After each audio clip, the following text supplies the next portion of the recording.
Hello everyone, myself Rakesh Thakur. In the last video I have told you कि मैं आपके लिए एक वीडियो लेके आने वाला हूँ फार्मूले की। तो शुरू करते हैं यहाँ पे। चैप्टर 4 के फार्मूले पहले डिस्कस करते हैं। चैप्टर 4 के फार्मूले क्या कहते हैं? चैप्टर 4 के फार्मूले तो पहले बातें करते हैं नेचर ऑफ रूट। नेचर के ऑफ रूट के बेसिस पे हमारे कुछ फार्मूले पूछे जा सकते हैं, जिसमें हमारा डी फॉर डिस्क्रिमिनेंट होता है। डिस्क्रिमिनेंट अगर इक्वल टू 0 के होगा तो रियल रूट होते हैं। क्वेश्चन में कई बार क्या होता है, रियल रूट गिवन होता है कि क्वेश्चन कहता है कि ये रियल रूट है और आपको के की वैल्यू पूछता है। वहाँ पे के की वैल्यू फाइंड आउट करनी होती है। रियल रूट लिखा होगा क्वेश्चन में या फिर इक्वल रियल रूट है वहाँ पे मेंशन होगा। देन आपको वहाँ पे फॉर्मूला इंप्लीमेंट करना है B square minus 4ac equal में 0। B square minus 4ac equal में 0 आपको ये फॉर्मूला लगाना है, आपके पास के की वैल्यू आ जाएगी। अच्छा, अब यहाँ पे बी क्या है, ए क्या है, सी क्या है। आपको पता है कि एक क्वाड्रेटिक इक्वेशन क्या होती है, एक इस फॉर्मेट में होती है a x square plus b x plus c equal में 0। ये आपकी क्या होती है, क्वाड्रेटिक इक्वेशन होती है। यहाँ से आप फाइंड आउट करेंगे ए, यहाँ से बी, यहाँ से सी। तो यहाँ पे आप इस फॉर्मूले में इम्प्लीमेंट कर देंगे और आपका रिज़ल्ट आ जाएगा। जो भी आपसे अगर या तो पूछेगा कि रियल रूट है तो उसे शो करो, या फिर के की वैल्यू यहाँ पे फाइंड आउट करने के लिए आपको पूछ सकता है, बता सकता हूँ। हाँ जी, इसके बाद अगर डी लेस देन होता है 0 के तो कंडीशन बनती है नो रियल रूट की। नो रियल रूट कब बनेगा, जब डी क्या होगा, लेस देन 0। इसका मतलब जब डिस्क्रिमिनेंट हम निकालेंगे, ये हमारा डिस्क्रिमिनेंट का फॉर्मूला है B square minus 4ac equal में 0। B square minus 4ac equal में 0, ये हमारा फॉर्मूला है डिस्क्रिमिनेंट का। यहाँ पे हम इसमें पुट करेंगे, अगर इसकी वैल्यू माइनस में आती है दैट मीन्स 0 से कम आती है तो हम क्या कहेंगे, नो रियल रूट है। फिर इसके बाद अगर डी क्या होगा, ग्रेटर होगा 0 के, मतलब डी डिस्क्रिमिनेंट की वैल्यू 0 से ज़्यादा आ जाएगी तो हम कहेंगे टू डिस्टिंक्ट रियल रूट होंगे वो। ठीक है, आई होप सो समझ में आ गया होगा। ए क्या है, बी क्या है, सी क्या है, मैं आपको बता चुका हूँ, है ना।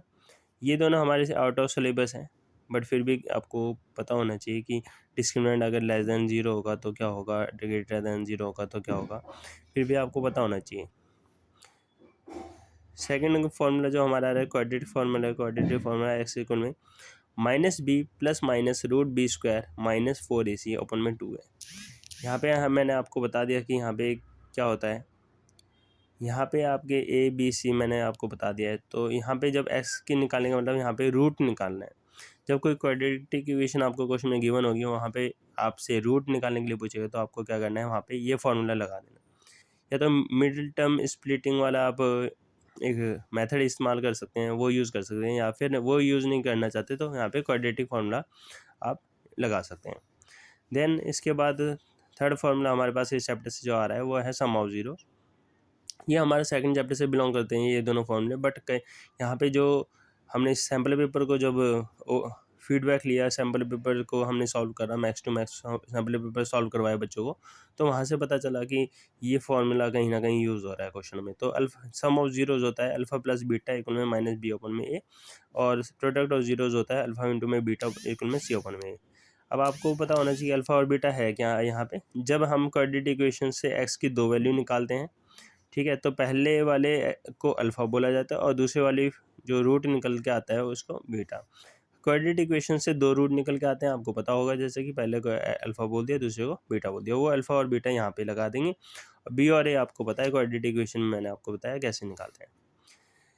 ये था थर्ड फार्मूला। आपको जितना आप इसको क्वेश्चनों को आप सैम्पल पेपर में से क्वेश्चन आप निकाल सकते हैं, अल्फ़ा और बीटा से रिलेटेड काफ़ी क्वेश्चन दे रखे हैं, उसको आप सॉल्व करेंगे और आपकी प्रिपरेशन अच्छी हो जाएगी।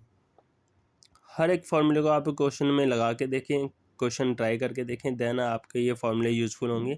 अगर आप सोचें खाली याद कर लें और हमारे मार्क्स अच्छे आ जाएंगे तो वो थोड़ा सा डिफ़िकल्ट हो जाएगा। तो आपको हर एक फार्मूले को एक ना एक क्वेश्चन इस टाइप का लेना है और उसे इम्प्लीमेंट करना है, उसे लगाना है और चेक करना है कि हाँ जी आंसर आपको सही आ रहा है या नहीं आ रहा है, या आपको फार्मूला लगाना आ भी रहा है या नहीं आ रहा। देन फोर्थ फार्मूला जो है हमारा वो बेसिक फार्मूलेज हैं जो हम 6th-7th से पढ़ते आ रहे हैं। ए प्लस बी का होल स्क्वायर इक्वल में a square plus 2ab plus b square, ये पढ़ा हुआ है आपने। A minus b whole square a square minus 2ab plus b square, then a square minus b square a plus b into a minus b, then x plus b equal to x square plus a plus b into में x plus a B.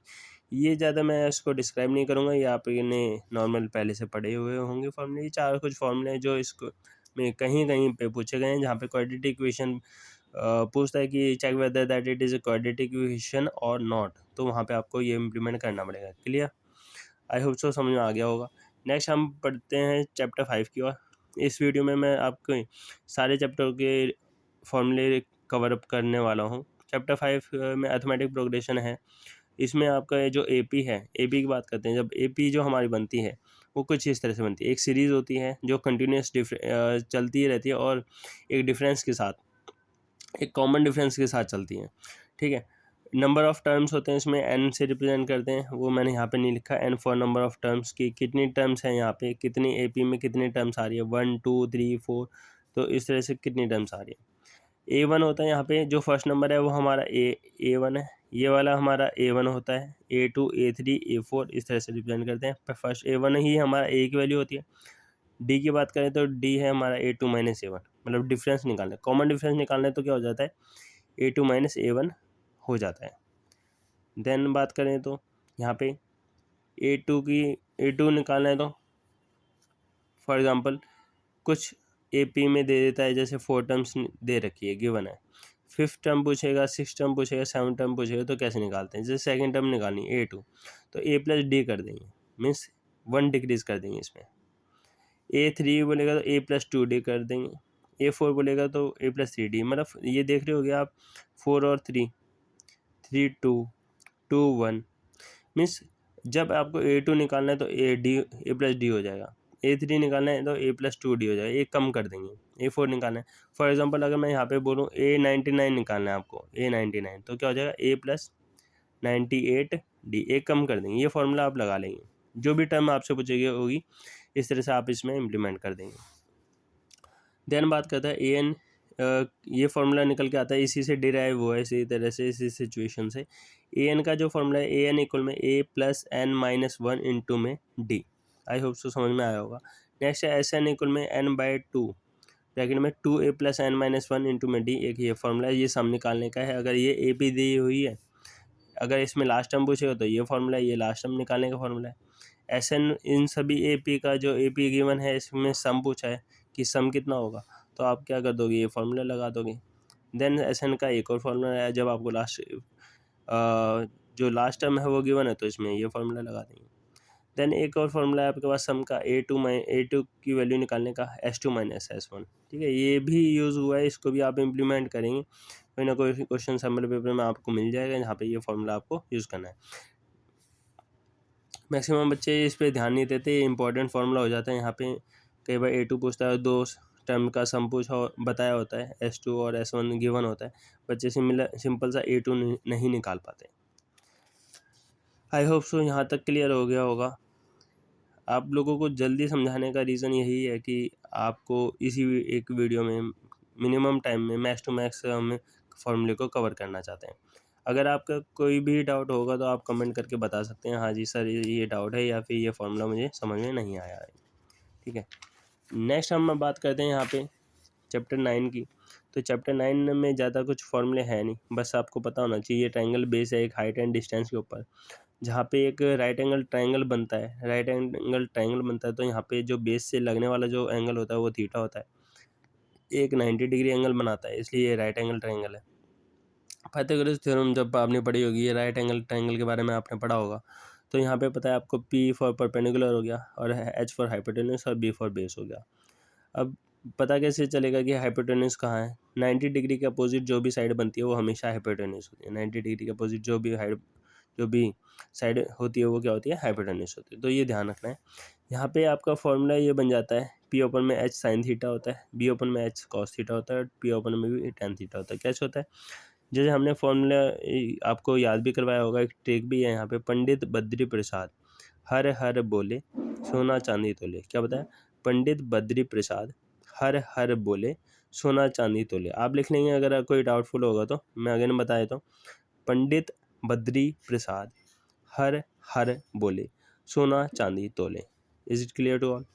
ठीक है, तो यहाँ पे हम ये formula हो जाएगा, P ओपन में हमारा हो गया साइन थीटा का, साइन थीटा, फिर ये हो गया हमारा कॉस थीटा का, ये हो गया हमारा टेन थीटा का। साइन का अपोजिट होता है, याद रखना है आपको, कॉसेक थीटा साइन का अपोजिट होता है। फिर आपका होता है सेक थीटा, फिर होता है आपका कॉट थीटा, यहाँ पे अपोजिट। कुछ वैल्यूज़ आपको याद रखनी है टेन की, इतनी ज़्यादा सारी की सारी वैल्यू नहीं याद रखनी होती, बच्चे काफ़ी घबराते हैं ट्रिग्नोमेट्रिक रेशियो से। तो 30 डिग्री पे 1/√3, 45 डिग्री पे 1 और 60 पे √3, ये 3 वैल्यू आपको याद रखनी है, ठीक है। मैक्सिमम 90% क्वेश्चन इसी पे बेस होते हैं, ये 3 डिग्रियाँ ही पूछी जाती हैं, इससे बाहर रेयर ही होता है कि पूछ लिया जाए, ठीक है। मेनली ये 3 तो याद करनी है। मेन पहला टारगेट आप लोगों का होना चाहिए कि पास होना, देन आपका टारगेट होना चाहिए मैक्सिमम मार्क्स ऑब्टेन करने का। तो ये स्ट्रेटजी आप लेके चलेंगे तो ज़रूर आपके मार्क्स क्या आएंगे, मैक्सिमम आएंगे, मैक्स टू मैक्स आप स्कोर कर पाएंगे। ये हाइट एंड डिस्टेंस पे है। फिर आपको समझना चाहिए इस चैप्टर में जो एंगल ऑफ एलिवेशन एक बताता है और एक बताता है एंगल ऑफ डिप्रेशन। यहाँ पे मान लेते हैं कोई पर्सन खड़ा है, यहाँ पे मोहन खड़ा है, मोहन यहाँ नीचे से ऊपर की ओर देखता है, तो वो जो एंगल बनाएगा बेटा उसे कहते हैं कौन सा एंगल, उसे बोलते हैं एंगल ऑफ एलिवेशन। क्या बोलते हैं? Angle of elevation. ये चीज़ आपको ध्यान रखनी है। इसी का वाइस वर्सा क्या हो जाएगा, इसका वाइस वर्सा ये हो जाएगा, यहाँ पे एक मोहन नाम का पर्सन है, वो ऊपर खड़ा है और ऊपर से नीचे की ओर देख रहा है, तो ये जो एंगल बनाएगा वो एंगल ऑफ डिप्रेशन हो जाएगा। ये कौन सा है? एंगल ऑफ डिप्रेशन,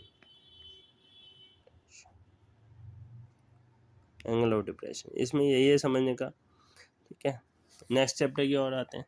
चैप्टर 10 में आपके कुछ थ्योरम्स भी हैं, फॉर्मूले भी हैं, यही 2 थ्योरम्स भी बन जाती हैं और यही फॉर्मूले भी यूज़ होते हैं एज ए फॉर्मूले के तौर पे, ठीक है। तो इन दोनों थ्योरम को आप करके जाएंगे, ये मोस्ट इंपॉर्टेंट है, ये आपके चांसेस हैं यहाँ पे पेपर में आने की।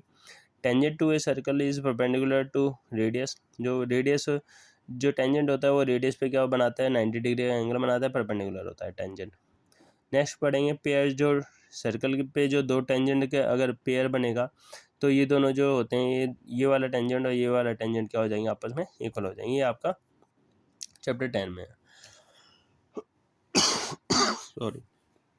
देन चैप्टर 11 की बात करें, कुछ सिंपल सी कंस्ट्रक्शन में आपको समझा देता हूँ। यहाँ पे मान लेते हैं एक सर्कल है, सर्कल से बाहर पे यहाँ पे एक क्वेश्चन जैसे ले लेते हैं, यहाँ पे सेंटर है और सेंटर से वो कह रहा है कि सेंटर से 9 सेंटीमीटर की डिस्टेंस से एक टेंजेंट बन रहा है। 9 सेंटीमीटर के डिस्टेंस पे कोई एक पॉइंट लेना है पी और वहाँ से टेंजेंट बनाना है। तो टेंजेंट पे कैसे बनाएंगे? ओ पी जैसे आ गया यहाँ पर, यहाँ से टेंजेंट बनाने हैं हमें इस सर्कल पे, तो ओ पी हमारा आ गया। तो ओ पी से ओ पी का हम परपेंडिकुलर बाइसेक्टर बनाएंगे। कैसे बनाएंगे? पी पे हम कंपास का यूज़ करेंगे, यहाँ पे पी पे पिन को रखेंगे, एक आर्क लगाएंगे ऊपर और नीचे, मोर देन हाफ लेके, याद रहे मोर देन हाफ लेके आर्क लगानी है, इस लेंथ की मोर देन हाफ लेंगे और ऊपर और नीचे आर्क लगा देंगे। इसी तरह से ओ पे रखेंगे, ऊपर और नीचे आर्क लगा देंगे, इसको आप ज्वाइन कर देंगे। जब ये ज्वाइन हो जाएगा इस तरह से यहाँ पे, ठीक है, यहाँ इसने या इसे यहाँ पे कट करा, इसको सेंटर मान के इतना रेडियस ओ तक रेडियस मान के आपको एक सर्कल बनाना है। फॉर एग्जांपल इस तरह का आपका सर्कल बन गया होगा। इस नए वाले सर्कल ने, जो बड़े सर्कल ने जो ओरिजिनल सर्कल को, एक्चुअल जो ओरिजिनल था उसको यहाँ पे 2 पॉइंट पे काटा। इसको आप कोई भी नाम दे देंगे, ए और बी, और फॉर एग्जांपल वो बार पी था और ए को पी से ज्वाइन कर देंगे और बी को पी से ज्वाइन कर देंगे। ये आपका क्या बन गया? टेंजेंट बन गया। इस तरह से आपको कंस्ट्रक्शन करनी है। एक सिंपल सी कंस्ट्रक्शन थी, एक सैम्पल था आपके लिए कि कंस्ट्रक्शन जो है वो फ्री के मार्क्स हैं आपके लिए, इसमें कोई आपको मेहनत नहीं करनी, इजी तरीके से हो जाएगा। ये कुछ फॉर्मूले हैं चैप्टर 13 से। चैप्टर 13 आपके लिए काफ़ी इजी हो गया होगा। चैप्टर 13 इतना इजी नहीं है, बच्चों के लिए बहुत हार्ड लगता है, बट फॉर्मूले यहाँ पे क्लियर हो तो मुझे नहीं लगता कि इसमें कुछ हार्ड है। यहाँ पे आपका रेक्टेंगल की बात करें तो ये आप शुरू से पढ़ते आ रहे हैं। Area of rectangle L into में बी होता है, लेंथ इंटू में ब्रेथ, ये मैंने फिगर में आपको बना के दिखा दिया। पेरीमीटर ऑफ रेक्टेंगल अगर बात करें तो 2 ब्रैकेट में एल प्लस बी, ये इसका फॉर्मूला है। देन एरिया ऑफ स्क्वायर की बात करें तो साइड इंटू साइड, ए इंटू में ए स्क्वायर, ये एक हमारा स्क्वायर का फॉर्मूला हो गया। पेरीमीटर ऑफ स्क्वायर की बात करें तो 4 इंटू में साइड। पेरीमीटर और एरिया में डिफरेंस पता होना चाहिए आपको। अगर एरिया की बात करूँ तो इसके एंटायर अंदर की बात करूँ, अंदर के इस पोर्शन की बात करूँ, और पेरीमीटर की बात करूँ तो आउटलाइन की बात करूँ।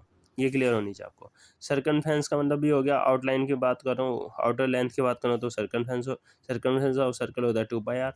एरिया की बात करूँ, अंदर की बात करूँ तो यहाँ पे हो जाएगा πr square. Clear. Then cuboid की बात करें, जो 3D शेप आ जाती है, वहाँ पे हमारे curve surface area, total surface area, दो तरह के एरिया होते हैं।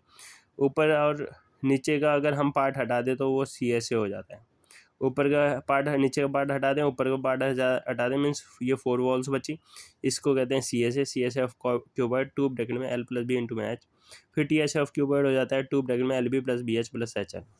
आगे बढ़े तो यहाँ पे हमारी नेक्स्ट वॉल्यूम की बात करते हैं। वॉल्यूम मीन्स हो गया कि किसी चीज़ भी 3D शेप को फिलअप करेंगे, किसी भी चीज़ से भरा जाता है किसी को, या कि मेल्ट का क्वेश्चन आ जाए, रिकास्ट का क्वेश्चन आ जाए कि एक शेप को दूसरी शेप में रिकास्ट कर रहे हैं या मेल्ट कर रहे हैं, या कोई चीज़ भर रहे हैं, उसमें आइसक्रीम भर रहे हैं, कोई भी चीज़ फिलअप कर रहे हैं, तो वहाँ पे वॉल्यूम लगता है।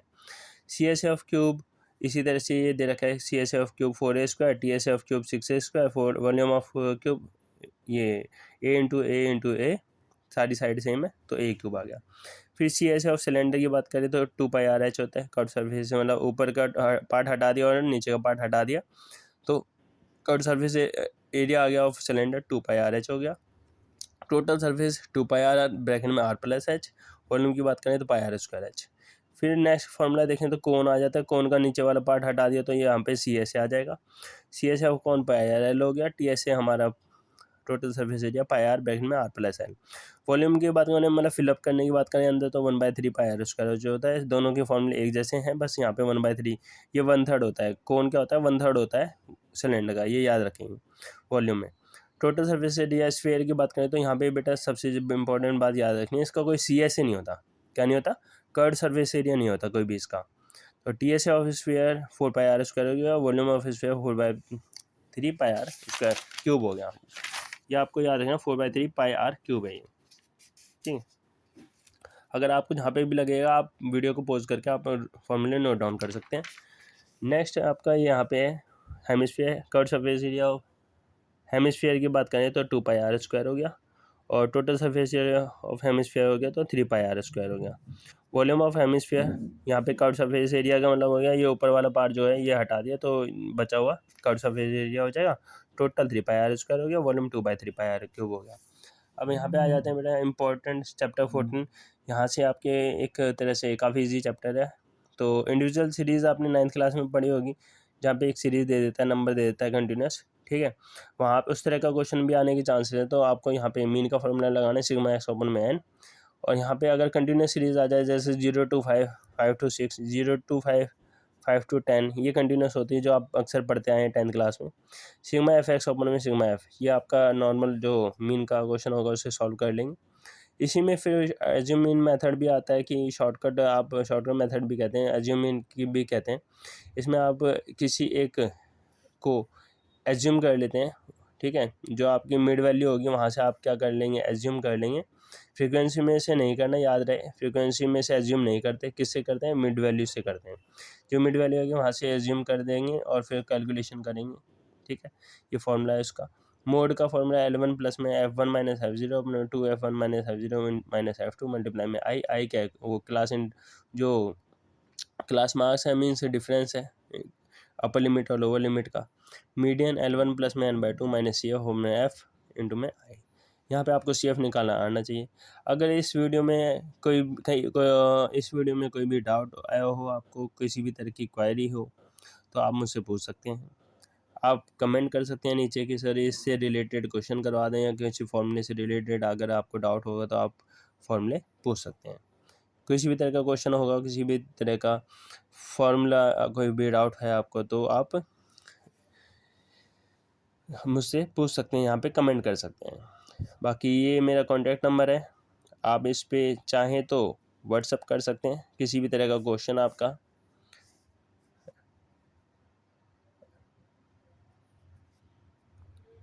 राकेश ठाकुर मेरा नाम है। यहाँ पे आप चाहें तो इस नंबर पे व्हाट्सअप करेंगे किसी भी तरह के 2 डेज़ अभी भी आपके पास है। अभी भी अगर आप चाहें तो मेहनत करके अपना एग्ज़ाम क्लियर कर सकते हैं और अच्छे मार्क्स ला सकते हैं, गुड स्कोर कर सकते हैं। Okay, I hope so video अच्छी लगी हो तो लाइक करें, सब्सक्राइब करें। Good bye. All the best to all.